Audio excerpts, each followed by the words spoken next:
qu'on est la meilleure tribune du championnat? Mais oui, je veux dire qu'on est la meilleure tribune du championnat. Avant de commencer, Ben va te faire un cadeau. Tu as 1 minute pour te défouler sur Montpellier. T'as une libre antenne, dis ce que tu veux. J'ai rien à dire.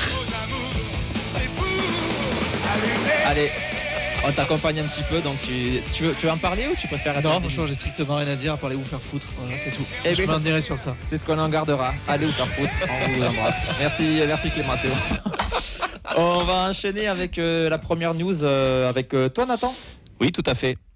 Donc, première news, McDo vous permet de regarder la Ligue 1. Voilà, grosse info du jour. Un pass de fin de saison offert pour tout achat d'un menu Golden Ligue 1, valable du lundi au jeudi, en passant par l'appli McDo, et réservé aux 120 000 premiers, soit à la louche 20% des abonnés actuels de DAZN. Donc, messieurs, dames, qu'est-ce que vous pensez de cette merveilleuse idée autour de la table? Ben écoute, moi je te l'ai un peu dit tout à l'heure, à mon avis c'est... Bon déjà, de toute façon, ça reste le partenaire McDo qu'il faut me faire briller. À mon avis c'est plus dans le sens, on vous offre l'abonnement de fin de saison, vous goûtez, vous voyez un peu ce que ça donne, et peut-être vous aurez envie de vous abonner. À mon avis, moi je pense que c'est ça, c'est plus un teasing pour les abonnements de saison prochaine, je pense. Le financier qui parle valide la proposition commerciale ou pas? Qu'est-ce que tu veux qu'il fasse? Après, à part te donner des frics pour que tu t'abonnes, au bout d'un moment, c'est un peu leur dernière solution, quoi. Sachant qu'ils ont réduit... 5 ou 6, on fait 5 ou 6 offres différentes de réduction depuis le début d'année, donc d'un moment. C'est un peu dur à suivre quand même, non? À chaque semaine, une nouvelle opération. Donc à chaque fois, l'abonné précédent, il se dit qu'il s'est fait fourrer puisqu'il y a toujours une meilleure offre qui arrive 2 semaines après. Donc, moi j'ai hâte de voir la prochaine, c'est surtout ça. À part te filer de l'argent pour que tu t'abonnes, la prochaine, je pense qu'il n'y a ils pas. vont te le livrer dans la boîte aux lettres. Ah ben je vois, ça risque d'être ça. Hein. Si t'achètes une place dans ton club, t'as l'abonnement jusqu'à la fin de saison. C'est un truc comme ça, je pense. Mais faire un partenariat avec Urban Soccer. Va faire un 5 et t'auras. Ce serait tellement possible. Non, Écoute, oui. tu joues au 5, on t'offre l'abonnement. On verra ça. Totalement. Bon, du coup, toi, l'abonnement t'intéresse pas trop parce que l'an prochain, c'est. Ben, moi, j'aurais Bean, c'est Ouais, bien. ouais, Besoin de ouais, Dazn. voilà, c'est bien de Bean. Ouais. Ça, C'est c'est cool cool. pour regarder les Ça matchs. sera moins c'est sûr. cher. Avec Robert Malm. Ou alors FFF TV, mais je le souhaite pas quand même. Ah, peut-être FFTV, tout est possible. On verra à la DNCG. Écoute, ça sera le feuilleton de On ira au Jeune Bordeaux. Nous, on a passé à la DNCG apparemment. Ouais, j'ai vu vu, le document ouais. qui est sorti. Je pense qu'on aura de prochaines émissions pour en parler. J'ai Avec jamais eu de notre financier. VDR à la DNCG, je sais pas quoi te dire. J'ai jamais eu de voyant vert. Écoute, on te montrera ça pour ce que ça fait. On va passer aux internationaux. On va commencer avec les filles, puisqu'on a Alexandra Tamagneux qui a participé au Tour Élite pour accrocher une place à la Coupe du Monde de futsal. Elle est capitaine de l'équipe de France. Ça sera Besançon mercredi contre la Pologne, jeudi contre la Finlande et samedi contre l'Espagne. Il faudra être dans les 2 premières équipes pour pouvoir se qualifier. On va passer chez les garçons, Nathan, avec quelques matchs en Europe déjà. Ouais, donc Vincent Siro avec la Suisse qui joue un amical vendredi contre l'Irlande du Nord et mardi contre le Luxembourg. Arodonum avec la Norvège dispute les qualifs pour la Coupe du Monde samedi contre la Moldavie et mardi contre Israël. Xavi Babika de son côté avec le Gabon va disputer les éliminatoires pour la Coupe du Monde 2026 face aux Seychelles jeudi et le Kenya dimanche. Ça fait rêver, hein. Et l'homme enfant du moment, Franck Magri avec le Cameroun, toujours pour les éliminatoires de la Coupe du Monde 2026, va affronter mercredi l'Eswatini et mardi la Libye. Allez, on va traverser l'Atlantique avec l'Amérique du Sud. D'abord l'Amérique du Nord avec Mark McKenzie avec les USA qui a participé à la demi-finale de la Ligue des Nations de la CONCACAF contre le Panama et une éventuelle finale le 23 mars contre le Mexique ou le Canada en cas de qualification.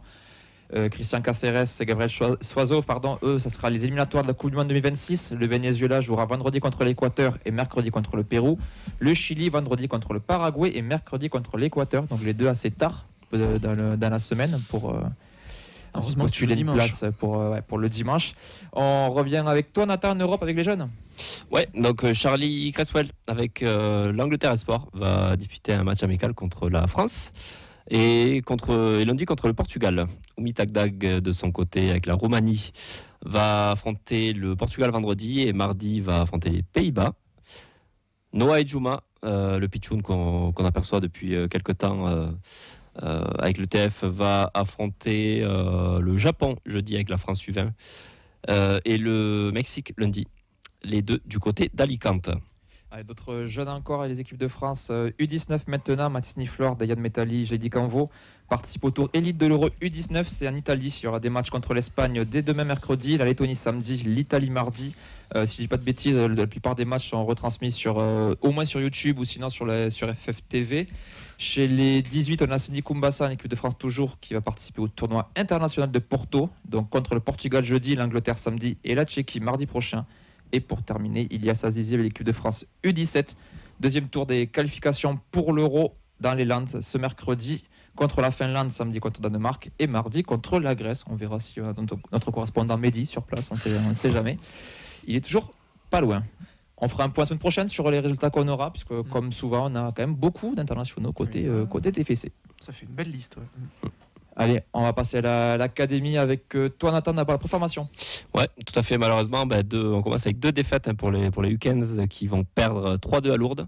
Et les U16 qui donc s'inclinent 1-0 contre l'UJS Toulouse. Et on va continuer avec des résultats qui ne sont pas forcément plus réjouissants du côté de l'académie. D'abord, une défaite pour l'N3. Ouais, défaite 1-0 à Colomiers. Donc la réserve recule à la 9e place dans un championnat déjà joué. Donc Bayonne a 12 points d'avance sur le second Colomiers. Les 19 de leur côté, donc on est nul. Merci Vincent pour le petit cas de la passe décisive. Un nul 0-0 contre Gizonach. Mais 9e match sans défaite, le TFC a toujours 6 points d'avance sur l'OM. Et les 17 de leur côté, ils ont perdu 2-0 contre Domtac. Le TFC recule à la 8e place. Ouais, c'est pas réjouissant, mais on va quand même passer du côté des filles où là, pour le coup, il y a pas mal de bonnes nouvelles.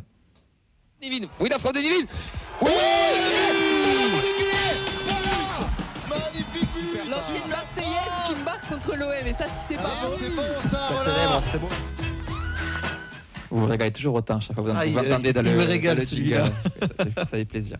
Les filles, du coup, victoire 1-0 en seconde ligue contre le FC Metz, but de Céline Toulkoulak. Mathilde est présente au match, donc côté composition, il y avait quelques absentes comme Nivine Ali Abdallah, Alexandra Tamaniuk. On a aussi le retour de Gaël Grillon dans les cages. Le classement est très serré puisque l'OM est 3e avec un point de moins et un match en moins. Le Mans 4e avec un point de moins et même 2 matchs. Saint-Malo 5e à 3 points et un match de moins. Mathilde, rapidement, qu'est-ce que tu as pensé de ce match, toi qui étais sur place ? C'était un match, je trouve, assez équilibré au final, qui s'est déroulé un peu sur inforythme. Moi, je pense que la pelouse n'a pas aidé parce que techniquement, il y a eu pas mal de déchets. Et je pense que ce sera une question aussi que je vais poser à Antoine, comment il explique un peu ça. Et à mon sens, c'est l'équipe qui a eu un peu le plus de réussite, le plus d'efficacité dans les 2 surfaces qui l'a emporté. Parce que juste avant l'ouverture du TEF, le FC Metz a 2 grosses occasions en début de deuxième mi-temps.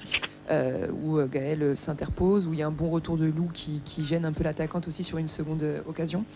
Donc ouais, c'est 3 points de prix importants, parce que ça permet de garder toujours une bonne dynamique.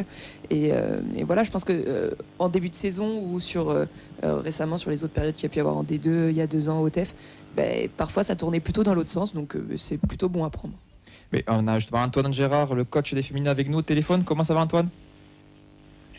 Ça va, merci, et vous? Ça va, super, merci. Pour commencer sur le match, il était très compliqué et disputé. Qu'est-ce qui a fait pencher la balance du bon côté, selon toi? Je trouve la détermination un peu plus importante dans la surface de réparation adverse en deuxième mi-temps, en début de deuxième mi-temps pour le coup, parce que je nous ai trouvé très timides, trop timides en première mi-temps quand on rentrait dans la surface ou quand on devait finir les actions. Donc voilà, on a tardé à être décisive alors que les opportunités, je pense, on en a eu plein en première mi-temps. Mathilde, tu voulais poser ta question sur la pelouse? Salut Antoine. Salut, Mathilde. Par rapport au match, j'ai noté un peu de déchets techniques, que ce soit dans les 2 équipes d'ailleurs. La pelouse, qu'est-ce que tu en pensais vraiment sur ce match? Alors, moi je pense que la pelouse était bonne. Et le déchet technique, pour moi, il s'explique par une période un peu complexe là. On est dans un tunnel depuis l'élimination en Coupe de France. Sur le plan technique, mais même à l'entraînement, c'est un petit peu plus dur. On a beaucoup de joueuses qui peinent un peu en ce moment parce que de la fatigue due au double projet pour beaucoup d'entre elles, les émotions de la Coupe de France qui sont montées très haut et qui ont eu du mal à redescendre, enfin en tout cas qu'on a un petit peu mal digéré. Et même si on a réussi à l'emporter à Nice, ça nous a remis un petit peu dedans, mais la cicatrice elle est encore là. Donc il faut qu'on arrive à sortir tranquillement de ce tunnel en étant solidaire comme on l'a été dimanche, dans les moments où on est un peu moins bien. Parce que tu l'as dit assez justement, des fois c'était plus souvent à tourner dans l'autre sens il y a quelques années. Et aujourd'hui, c'est pour nous, ça démontre un peu la force de caractère du groupe. Oui, non, tout à fait. Et moi, je voulais revenir plus sur un cas individuel aussi. C'est Pauline Sierra qui joue dans l'Axe. Je voulais savoir ce que tu en pensais. Et elle, personnellement, comment elle envisage ce poste ? Est-ce que elle se voit sur ce poste-là plutôt à long terme ou plutôt revenir à un moment si ça se présente en tant que latérale ? Pauline, elle est arrivée chez nous l'été dernier, elle a joué la Coupe du Monde du vin latérale droite avec l'équipe de France. Elle est identifiée latérale droite concrètement depuis des années maintenant, depuis sa formation à l'Olympique Lyonnais. Nous, ça a été en dents de scie un peu avec nous sur le poste de latérale droite sur le début d'année. Elle a manqué de régularité, elle a eu du mal un petit peu aussi à se fondre dans le projet de jeu. Enfin, en tout cas, ça a mis un petit peu de temps. Et on l'a mis, pour la première fois, on l'a mise contre Bilbao en défense centrale pour compenser l'absence d'Anaël Anglais à l'époque qui avait les adducteurs un peu en difficulté. Et c'est vrai que le match avait été plutôt positif. Et voilà, on a alterné depuis sur le début d'année 2025.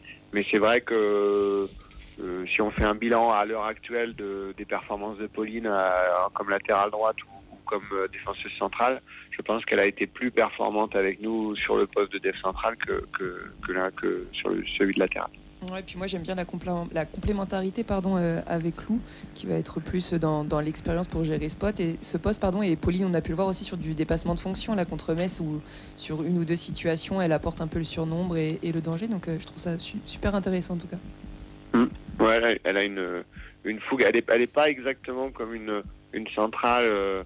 Très disciplinée, très voilà. Elle peut parfois générer des déséquilibres. Mais l'action du but, en tout cas sur les réseaux sociaux, la passe, ça vient d'elle, sur Mimi, le centre après. Donc effectivement, ça nous a aussi été positif dimanche. Ouais, si vous n'avez pas vu le but, allez sur les réseaux des féminines du TEF, il vaut le détour. On passe symboliquement dans la zone de montée. Est-ce que ça change les choses pour toi ou de la progression ou pas forcément au moment d'aborder la fin de saison ? Rien du tout. Rien du tout ? Toujours aussi serein ?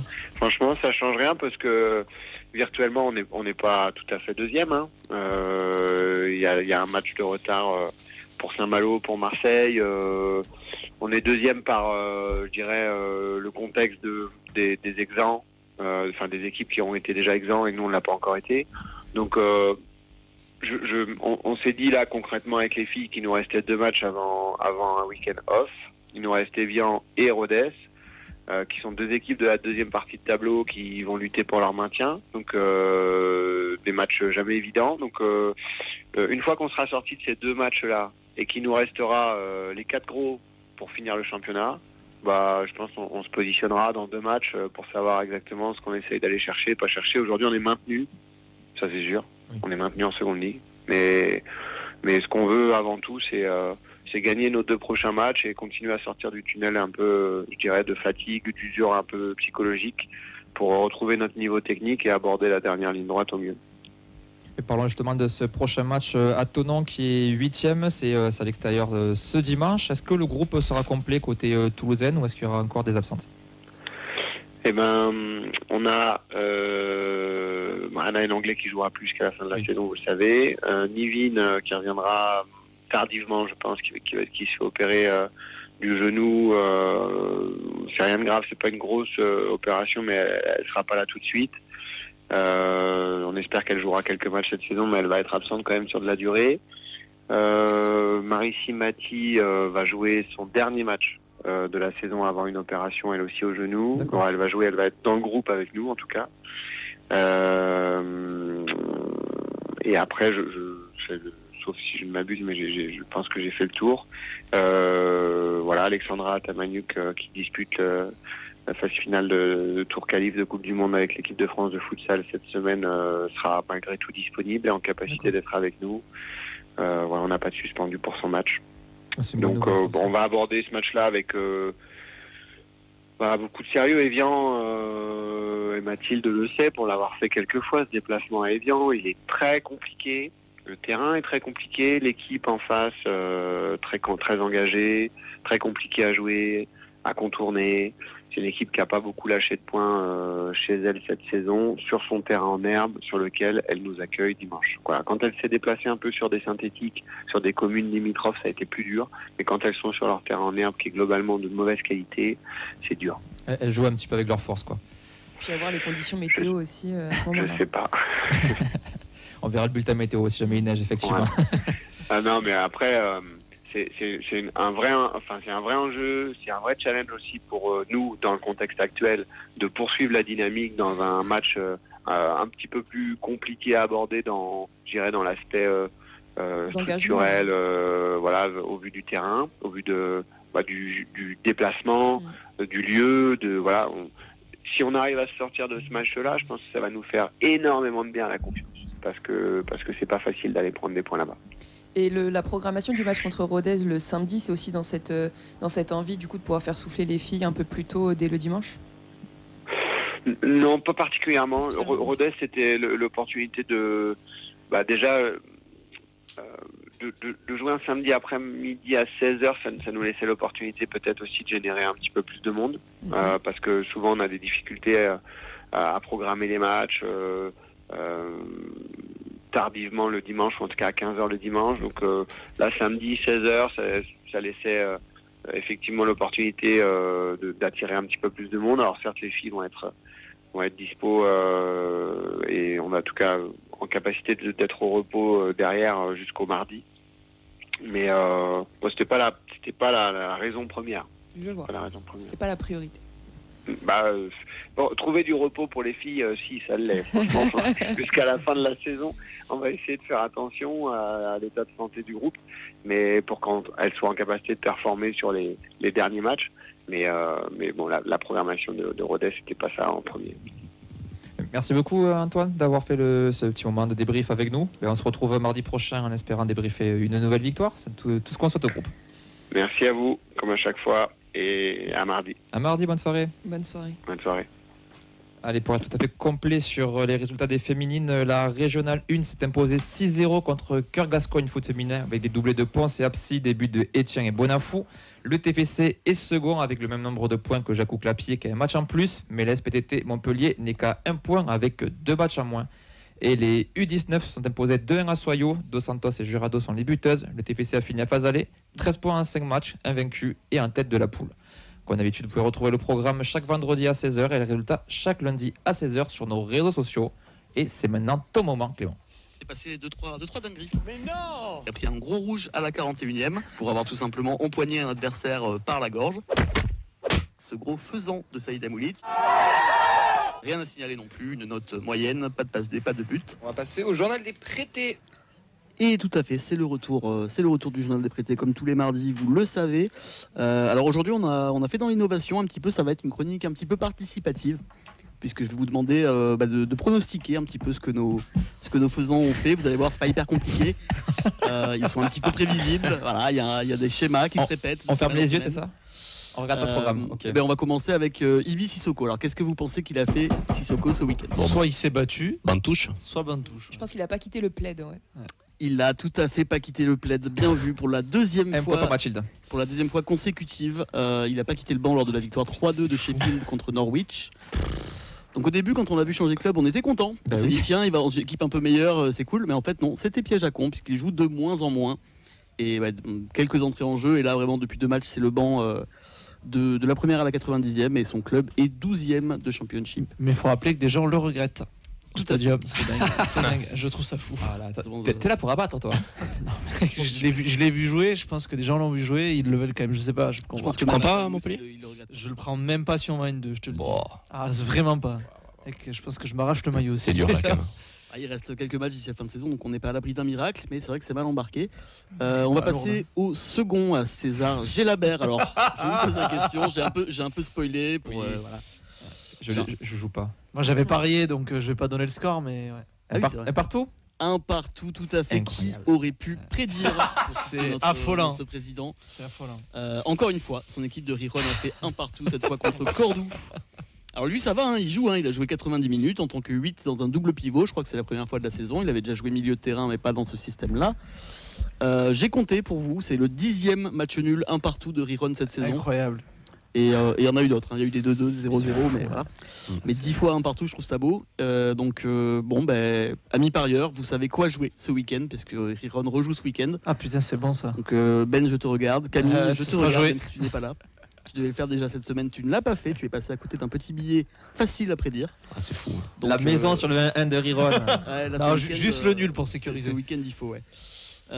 Donc voilà, Riron est 13e de Liga DOS, donc eux aussi on dit adieu à leur rêve de monter, mais bon, quand on fait un partout tous les week-ends, Ça pas marche trop pas. Ils ont bien glissé, parce qu'au début c'était 5e, 6e. Ouais, il jouait là. Faut qu'ils fassent gaffe à pas jouer les dernières simple, places. Hein. C'est simple, Ouais, quand c'est j'ai depuis commencé le journal des à Patins. faire le journal des Patins, Ouais. ça jouait encore la montée. Ouais, on est d'accord. Oui. Putain, c'est fou. Après, tu me diras, quand tu prends qu'un point, ouais.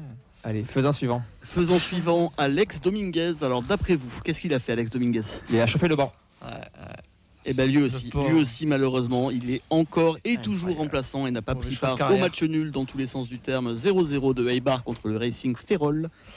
Au final, on se dit, est-ce qu'on s'en sort pas mieux avec l'intérim de Kjetil Hogg? Lui, ça sort mieux en tout cas. Quand on voit, surtout quand on voit que lui ne joue pas une seule minute avec un club milieu bas de tableau de 2e division, on se dit que c'était peut-être pas si dramatique que ça de le perdre au mercato pour Kjetil Hogg, qui a quand même plutôt bien réussi son intérim. Je pense qu'on est tous d'accord pour dire ça. Oui. Ouais, ou Dominguez, peut-être qu'on lui a dit écoute, le gardien principal va s'en aller, il va partir. Je pense d'être un truc comme Il ça. se fait avoir 2 fois, je pense. Ouais. Ouais, a c'est ouf, priori, hein. le mec est indéboulonnable. C'est fou. Donc Eibar est 14e de Liga DOS, juste derrière Riron, donc ils peuvent se faire coucou comme ça. de semaine. Hâte qu'ils se jouent tous les deux pour un petit match nul. Tout à fait. Et on va terminer avec le dernier des faisans, le plus grand évidemment, puisque c'est Saïd Amoulic. J'ai lu. Alors messieurs, dames, Avis de recherche. On l'a retrouvé ou pas? on l'a retrouvé. On l'a retrouvé. Attends, j'ai des grandes nouvelles. On l'a non seulement retrouvé, Il a joué. il a joué, il Oh, était même titulaire. Non. Incroyable. Lors de la victoire 1-0 de Lodz contre Katowice. Par contre, mauvaise nouvelle, il a été méga nul et sorti à la mi-temps par son entraîneur. Putain. Championnat. Donc ouais, champion. Ok, d'accord. Donc voilà, on y a cru un petit peu, mais le chemin de croix se poursuit pour Saint-Saïd. J'ai regardé un petit peu les détails du match. Il a juste fait une frappe, une tête un petit peu molle dans les bras du gardien. Donc pas grand-chose à se mettre sous la dent pour lui.